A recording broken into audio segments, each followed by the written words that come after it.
stage one, it's like throwing a fishing line out. Stage one, you put lots of money, units of exchange, into circulation. You do this by pushing interest rates down, by making lots of loans.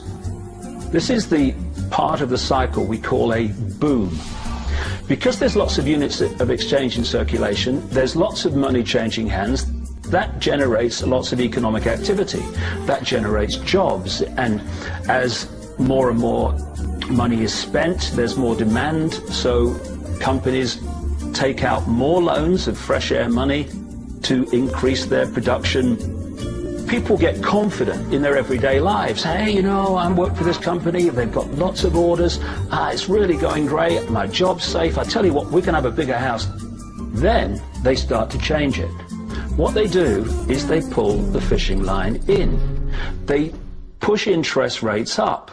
Now, fewer people, are taking out loans, and they make the criteria for having a loan from the bank stronger anyway. And also, now, as interest rates have gone up, a larger part of people's income is going to pay back the extra interest and not being circulated in buying things. Suddenly, there's nothing like as much money in circulation, and therefore, fewer things are being bought. Companies start to go down in terms of their profits, they start to shed jobs, and they start to go out of business.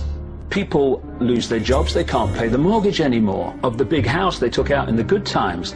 Now what the banks are doing is starting to reel the fishing line in, because as they go bankrupt, companies and individuals, the banks get the real wealth, the property, the land, the resources that they had signed to them for lending merely figures on a screen. Now this economic cycle of fishing line out, fishing line back, lots of units in circulation, pull them in, has been going on for centuries. And what it's done, it's stolen and accumulated the real wealth of the world in the hands of the few.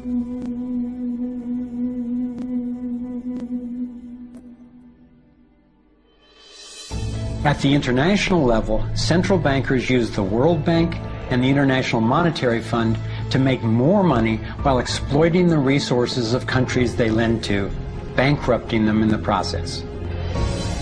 The central bank of central banks is the Rothschild-created Bank for International Settlements.